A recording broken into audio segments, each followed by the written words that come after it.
Pigmentations visible होने लगते हैं, मंकी माउथ विजिबल होने लगता है, बेस कहीं पर इवन होता है, कहीं अनइवन होता है ना। फ्लॉलेस बेस अचीव नहीं होता है, समझ में नहीं आता है कि किस प्रॉब्लम पे कौन से करेक्टर का यूज़ करना है और कहाँ पर कंसीलर का यूज़ करना है। कभी कभी कंसीलर का यूज़ करने के बाद भी पिगमेंटेशन से दिखते हैं, तो कभी कभी सही करेक्टर का यूज़ करने के बाद भी पिगमेंटेशन विजिबल होने लगते हैं। तो आखिर आप गलती क्या करते हैं और ऐसा क्यों होता है? बेस रेडी होने के बाद बेस आपका ग्रे क्यों दिखने लगता है, पैची क्यों दिखने लगता है, मंकी माउथ जो होता है वो डार्क क्यों हो जाता है, यदि फोरहेड में टैनिंग है तो वो टैनिंग बेस के रेडी होने के बाद विजिबल क्यों होने लगती है, ये सारे पॉइंट्स को आज हम कवर करने वाले हैं। बिकॉज हर प्रॉब्लम का सिर्फ एक और एक सॉल्यूशन है, वो है कलर थ्योरी। जब तक आपको कलर थ्योरी का नॉलेज नहीं होगा, आपके मेकअप में ये सारी दिक्कतें आती रहेंगी। स्टेप बाय स्टेप चीज़ों को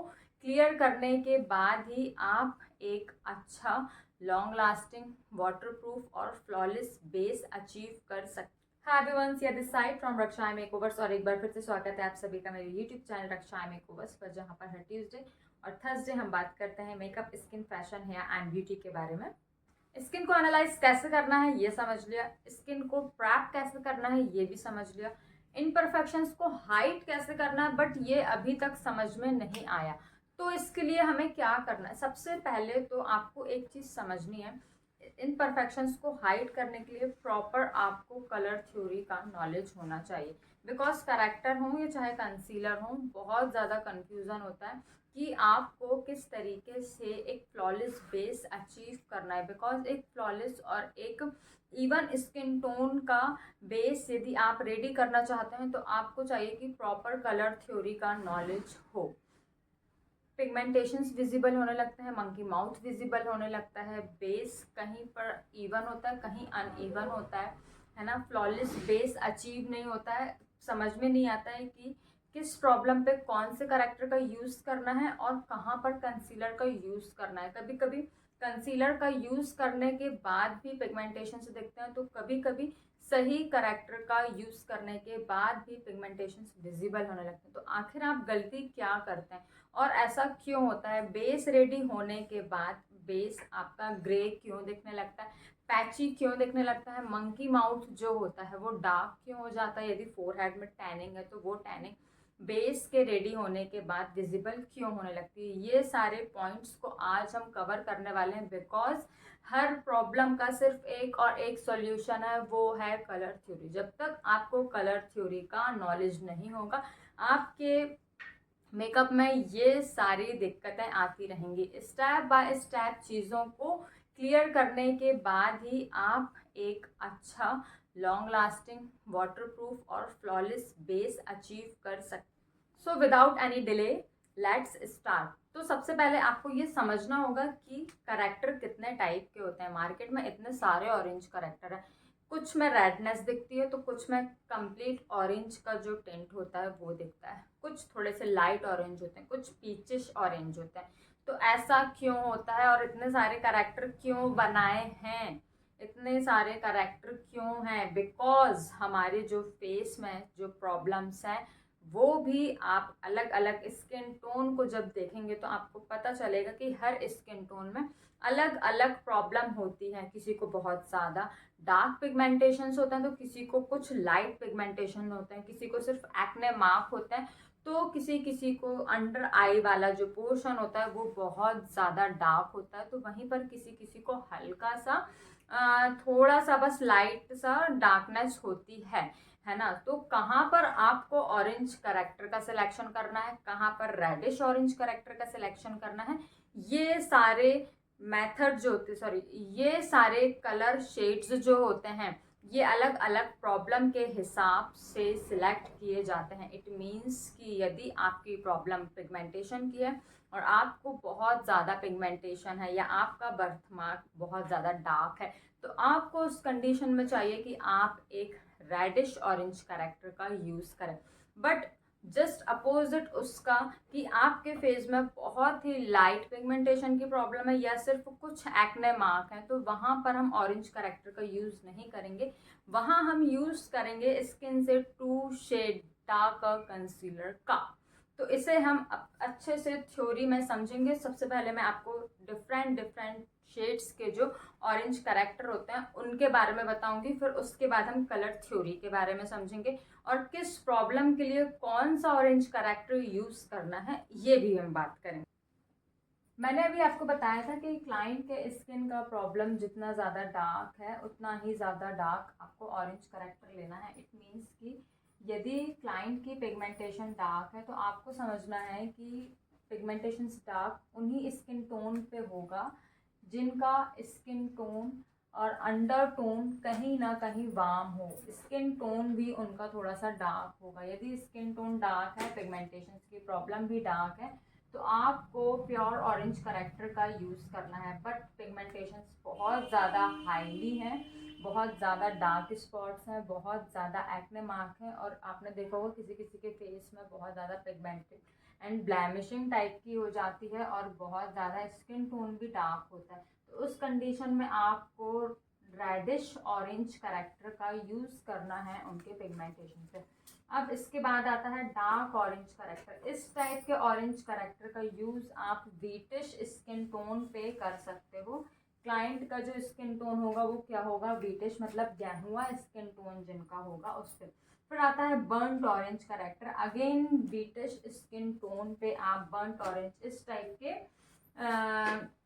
व्हीटिश स्किन टोन है बट पिगमेंटेशन जो है वो थोड़ा लाइट है, तो आप थोड़े लाइट ऑरेंज करेक्टर का यूज़ करोगे। उसके बाद आता है एकदम इस टाइप का लाइट ऑरेंज करेक्टर, और फिर आता है पीच ऑरेंज करेक्टर।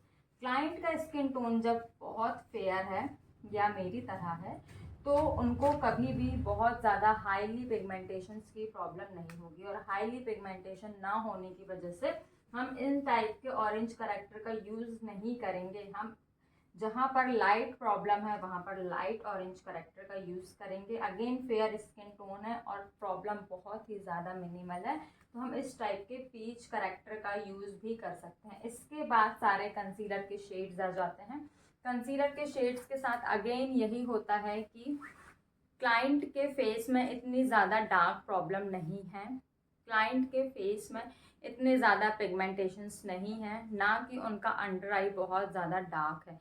तो उस कंडीशन में आपको क्या करना होता है, आपको उस कंडीशन में इस तरीके के कंसीलर का यूज़ करना होता है। ये जो कंसीलर है ना, और इनके यूज़ करके आप क्या करोगे, इनकी हेल्प से आपको उनके पिगमेंटेशंस को हाइड करना होता है।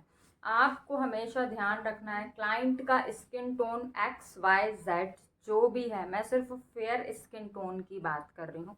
यदि क्लाइंट का स्किन टोन फेयर है तो आपको इस टाइप के कंसीलर का यूज़ करना है, बिकॉज उनकी प्रॉब्लम क्या है, लाइट है, और उन लाइट प्रॉब्लम को हाइड करने के लिए हम इन कंसीलर का यूज़ करेंगे। जैसा कि मैंने आपको बताया, इस टाइप के डार्क ऑरेंज करेक्टर का यूज़ आपको डार्क और पिगमेंटेड प्रॉब्लम पे करना है। तो यदि क्लाइंट की स्किन टोन इतनी डार्क है और पिगमेंटेशन की प्रॉब्लम इतनी डार्क है तो आपको इस टाइप के ऑरेंज करेक्टर का यूज़ करना है। क्लाइंट का स्किन टोन जो भी है, आपको उसके स्किन टोन से 2 शेड डार्कर कंसीलर का यूज़ करना है। स्किन टोन यदि मेरी तरह है तो आप ये भी यूज़ कर सकते हो, आप ये भी यूज़ कर सकते हो। आप यदि फेयर आपका जो स्किन टोन है वो फेयर है और आपको ऐसा लग रहा है कि उनकी जो प्रॉब्लम है, आपकी जो प्रॉब्लम है वो इतनी ज़्यादा पिगमेंटेड नहीं है, आप इस टाइप के कंसीलर का भी यूज़ कर सकते हो। ठीक है, इन कंसीलर का यूज़ सिर्फ और सिर्फ लाइट प्रॉब्लम्स को, लाइट पिगमेंटेशंस को हाइड करने के लिए किया जाता है। यदि पिगमेंटेशंस बहुत ज़्यादा डार्क होते हैं तो इस टाइप के ये जो ऑरेंज करेक्टर दिख रहे हैं आपको इनका ही यूज़। जैसा कि आप सभी जानते होंगे कि कलर व्हील में 3 बेसिक प्राइमरी कलर होते हैं जो कि हमें गॉड ने दिया है, नेचर ने दिए हैं, और वो कलर होते हैं हमारे रेड, ब्लू एंड येलो। मतलब इन कलर को, ये कलर वो कलर हैं जो हमें प्रकृति ने दिए हैं, नेचर ने दिए हैं, और ये कलर कहीं ना कहीं हमारी बॉडी से भी रिलेट करते हैं। मैंने इसका प्रॉपर वीडियो बनाया हुआ है, मैं उसका लिंक डिस्क्रिप्शन में मेंशन करा दूंगी, सो आप प्लीज़ उसे देख लीजिएगा। बट प्राइमरी कलर के साथ कलर व्हील में आती है सेकेंडरी कलर। तो ये सेकेंडरी कलर कैसे बने? सेकेंडरी कलर जब हमने दो प्राइमरी कलर को इक्वल रेशो में मिक्स किया तो हमें मिला सेकेंडरी कलर। अब कलर व्हील का जो सबसे इम्पॉर्टेंट वर्क होता है वो होता है कि सेकेंडरी कलर और प्राइमरी कलर एक्चुअल में इनका यूज़ कब करना है और कहाँ करना है, और इन्हें सेकेंडरी और प्राइमरी कलर के अलावा और क्या क्या हम इस वॉलेट से लेके इस ग्रीनिश येलो तक जब हम क्रॉस करते हैं तो हमें 2 टाइप की फैमिली मिलती है। एक कूल की फैमिली मिलती है, दूसरी वार्म की फैमिली मिलती है। ठीक है, इट मीन्स कि violet blue, bluish green, green and greenish yellow, ये हमारे हैं सारे कूल कलर। और reddish violet, reddish orange, yellowish orange and yellow, ये हैं सारे हमारे वार्म कलर। सो यही वो कलर हैं जो हमारे अंडरटोन में, और क्योंकि हम इंडिया में रहते हैं और हम सन के नज़दीक हैं, इसीलिए हमारे देश के जो भी लोग हैं वहाँ पर आपको उनके अंडरटोन में वार्म कलर देखने को मिलेगा। मतलब यदि कोई फेयर बंदा भी या फेयर पर्सन भी आपके सामने खड़ा है तो आपको उसके फेयर में कहीं ना कहीं येलो का रिफ्लेक्शन देखने को मिलेगा। मतलब वो फेयर है बट अंडरटोन है वो क्या है, वार्म है। तो जैसे आप मेरे को देख रहे हो तो मैं फेयर हूँ, मेरा स्किन टोन क्या है, फेयर है, बट जो मेरा अंडरटोन है वो क्या है, वार्म है। वार्म में अब किस टाइप का वार्म? मेरा जो वार्म है वो येलोइश वार्म है ना। हर पर्सन को आपको देखना है और समझना है, ऐसा ज़रूरी नहीं है। यदि आप किसी और पर्सन को देखें जो कि डार्क हो तो उन डार्क लोगों के अंदर भी आपको अलग अलग टाइप के अंडरटोन मिलेंगे। कि में आपको थोड़ा सा ऑरेंज टिंट मिलेगा तो किसी के अंडरटोन में आपको येलो का टिंट मिलेगा। तो ये सारे डिफरेंट शेड्स हैं और अलग अलग अंडरटोन होने की वजह से, बट हमारा देश क्योंकि सूर्य से नज़दीक है, हमारे देश में सबसे ज़्यादा इंडिया में सूर्य का प्रभाव होता है। इस वजह से गर्मी की वजह से आपको हमारे अंडरटोन में कहीं ना कहीं वार्म देखने को मिलेगा, बिकॉज हम सन के नज़दीक हैं। और जब हम सन को देखते हैं तो हमें रेडनेस मिलती है, वाइब्रेंसी मिलती है, येलोनेस मिलती है और ऑरेंज शेड कहीं ना कहीं मिलता है। इसलिए ये सारे शेड्स आपको हमारी इंडिया के लोगों में अंडरटोन्स के रूप में देखने को मिलेंगे। और यही अंडरटोन आपको एक अच्छा बेस, एक अच्छा बेस और क्लाइंट का सेटिस्फैक्शन देने में मदद करता है, बिकॉज अंडरटोन का सही नॉलेज होना बहुत ज़्यादा ज़रूरी है। इसके अलावा ग्रीन अंडरटोन होता है, वॉलेट होता है, ब्लू होता है ना। तो ये कहाँ होता है? ये होते हैं ठंडे प्रदेशों में, जैसे कि कनाडा हो गया, यूएसए हो गया, रशिया हो गया, कनाडा हो गया, है ना। और उसके बाद अपना पंजाब साइड हो गया, है ना। ये सारी जो जगह होती हैं, है ना, नॉर्थ साइड की जो भी जगह होती हैं, वहाँ पर आपको जो भी पर्सन मिलेगा उनकी बॉडी में, या हमारे इंडिया के ऊपर के देश देख लीजिए आप, कश्मीर देख लीजिए, हिमाचल देख लीजिए, यहाँ पर आपको लोगों के अंदर जो अंडरटोन मिलेगा वो कूल अंडरटोन होगा। मतलब आप जब वहाँ के लोगों को देखेंगे तो थोड़ा सा आपको उनकी स्किन में क्या पिंकी नेस दिखेगी, रेड नेस दिखेगी, है ना।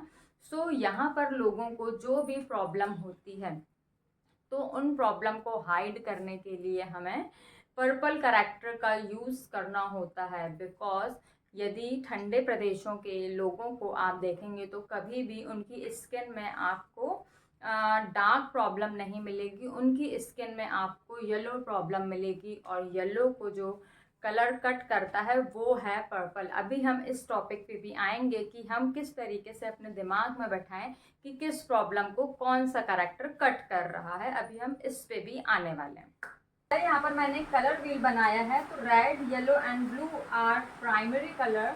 और मैंने भी बताया था जब आप इन प्राइमरी कलर को इक्वल प्रोपोर्शन में मिक्स करेंगे तो हमें मिलेगा secondary colour. So orange, green and violet are secondary colour. मैं कलर व्हील अच्छे से डिस्प्ले करा दूंगी वीडियो में तो आपको और भी अच्छे से समझ आएगा।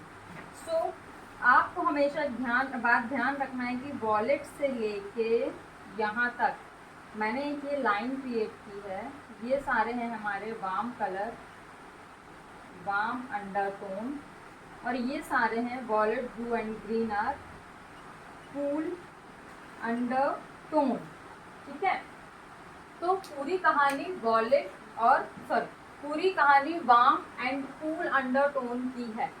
तो एक बार हम फिर से देखेंगे कि प्राइमरी कलर जो होते हैं वो रेड, ब्लू एंड येलो होते हैं, और उसके बाद जो सेकेंडरी कलर होते हैं वो दो प्राइमरी कलर को इक्वल प्रोपोर्शन में जब आप मिक्स करेंगे तो आपको एक सेकेंडरी कलर मिलेगा, that is orange, green and wallet. तो जब मैंने बीच में से एक लाइन क्रिएट करी और इनको मैंने 2 फैमिलीज में डिवाइड कर दिया, रेड, ऑरेंज एंड येलो जो है वो वार्म की फैमिली है, वॉलेट, ब्लू एंड ग्रीन जो है ये हमारी कूल की फैमिली है। आपको हमेशा एक बात ध्यान रखना है, जिन भी कलर को देखने पे हमें गर्मी जैसा फील हो, वाइब्रेंसी फील हो, वो सारे हमारे वार्म फैमिली के कलर हैं। और जो भी कलर देखने से हमें क्या फील हो, थोड़ी शांति महसूस हो, मन को थोड़ा सा ठंडक महसूस हो, जैसे कि आसमान को देखते हैं, पानी को देखते हैं तो हमें कैसा फील होता है, शांति और ठंडक, सुकून महसूस होता है, वो सारी कूल फैमिली के कलर हैं। इंडिया में आपको हमेशा वार्म अंडरटोन मिलेगा। अब वार्म अंडरटोन में आपको ये पहचानना है कि आपको इन कलर का यूज़ कब और कहाँ करना है। बोले तो pure orange, reddish orange, dark orange, burnt orange, light orange, peach, और उसके बाद मैंने आपको बताया कि इस टाइप के जो कंसीलर्स होते हैं इनका यूज़ आपको कहाँ करना। जब प्रॉब्लम बहुत ही ज़्यादा मिनिमल हो तब आपको इस टाइप के कंसीलर का यूज़ करना है, वो भी उस कंडीशन में जब आपकी क्लाइंट का कॉम्प्लेक्शन फेयर है, आपको उससे 2 शेड डार्क कंसीलर लेना है। हमेशा पिगमेंटेशन हो, डार्क सर्कल हो, स्पॉट हो, एक्ने जो भी हो उसे हाइड करने के लिए। अब बात आती है कि रेड प्रॉब्लम को हाइड करने के लिए कौन से करेक्टर का यूज़ किया जाना चाहिए। तो पसी पिंपल हो गया, एक्टिव एक्ने हो गया, इन सब को हाइड करने के लिए आपको हमेशा ग्रीन करेक्टर का यूज़ करना है। अब इस कलर व्हील में आप यदि ध्यान से देखेंगे तो आपको पता चलेगा कि रेड के सामने जो कलर है वो क्या है, ग्रीन कलर है। ये कलर व्हील के जो कलर हैं, 6 कलर हैं, ये एक एनिमी कलर की तरह वर्क करते हैं। और एनिमी क्या करते हैं, एक दूसरे को काटते हैं। यदि एक जगह पर एक कलर है तो उसे कट करने के लिए जो कलर हम रखेंगे, पहले वाला कलर या तो खत्म हो जाएगा या तो हाइड हो जाएगा। ठीक है, तो उसी तरह से आपको ध्यान रखना है कि यदि क्लाइंट का प्रॉब्लम रेड है, क्लाइंट का प्रॉब्लम क्या है, रेड है, मतलब पिंपल है, पस्सी पिंपल है, बर्थ मार्क है, रेड कोई भी प्रॉब्लम है तो उसे कट करने का काम कौन करेगा, ग्रीन। रेड का एनिमी कौन है, ग्रीन। उसी तरीके से यदि प्रॉब्लम ब्लू है, अब आप सोचेंगे प्रॉब्लम ब्लू तो कभी होती नहीं है। सो मैं आपको बता दूं कि अंडर आई जब हमारी डार्क सर्कल होते हैं तो वो प्रॉब्लम हमारी ब्लू की प्रॉब्लम इसलिए कहलाती है बिकॉज हमारी जो वेन्स होती हैं वो ब्लू होती हैं, ग्रीन होती है। जब यहाँ पर ब्लड का सर्कुलेशन प्रॉपर नहीं होता है और वो वेन्स डेड हो जाती है, तो जब भी कोई डेड होता है तो वो क्या होता है, नीला पड़ने लगता है ना। और उस नीले के ऊपर ऑलरेडी हमारी स्किन की एक लेयर है, ठीक है। तो उस वजह से क्या होता है, हमें हमारा जो पिगमेंटेशन होता है वो ब्लू ना दिख के डार्क दिखता है। इसीलिए ब्लू की प्रॉब्लम को कौन कट करता है, ऑरेंज। बोले तो इन पिगमेंटेशंस की जो भी प्रॉब्लम है इनको कट करने का काम कौन करेगा, ऑरेंज। ये वाले जो ऑरेंज शेड्स हैं वो, इसमें आप कंसीलर को भी ऐड कर सकते हो यदि लाइट पिगमेंटेशन, एक्ने मार्क या अंडर आई पे जो भी प्रॉब्लम हो। येलो प्रॉब्लम को कौन कट करेगा, येलो प्रॉब्लम को कट करने का काम करेगा वॉलेट शेड। और येलो प्रॉब्लम आपको हमेशा ठंडे प्रदेशों में, ठंडे देशों में, भारत में यदि बात करें तो हिमाचल साइड, ठीक है, जम्मू साइड, कश्मीर साइड, यहाँ पर देखने को मिलेगी। सो आई होप आपको कलर थ्योरी का ये कॉन्सेप्ट समझ में आया होगा, किस जगह पे कौन सा करेक्टर यूज करना है, कब करना है, कैसे करना है, ये समझ में आया होगा। और आई होप आपके सारे डाउट्स क्लियर हुए होंगे। और आपको इसके अलावा भी यदि कुछ प्रॉब्लम हो तो आप मुझे अच्छे से पूछ सकते हो, मैसेज कर सकते हो, कमेंट सेक्शन पे भी आप मुझे मेंशन करा सकते हो कि आपको ये टॉपिक अभी भी समझ में नहीं आया, तो मैं कोशिश करूँगी उसके लिए फिर से एक डिटेल्ड वीडियो बनाऊँ आपके लिए। बस आपको इतना ध्यान रखना है, क्लाइंट का प्रॉब्लम जितना डार्क उतना डार्क ऑरेंज करेक्टर, जितना लाइट प्रॉब्लम उतना लाइट ऑरेंज करेक्टर। प्रॉब्लम यदि एकदम मिनिमल है तो आपको हमेशा यूज़ करना है इस टाइप के जो कंसीलर्स हैं, वो सही कंसीलर का सिलेक्शन करना है, सही ऑरेंज करेक्टर का सिलेक्शन करना है, आपके बेस में कभी भी कोई प्रॉब्लम नहीं होगी। सो आज की वीडियो में इतना ही। आपने अभी तक मेरे पेज को, मेरे चैनल को सब्सक्राइब नहीं किया है तो सब्सक्राइब करें, बेल आइकन पर क्लिक करें, वीडियो को लाइक शेयर कमेंट करें। Thank you for watching, bye bye, शुभ रात्रि, शंपक है।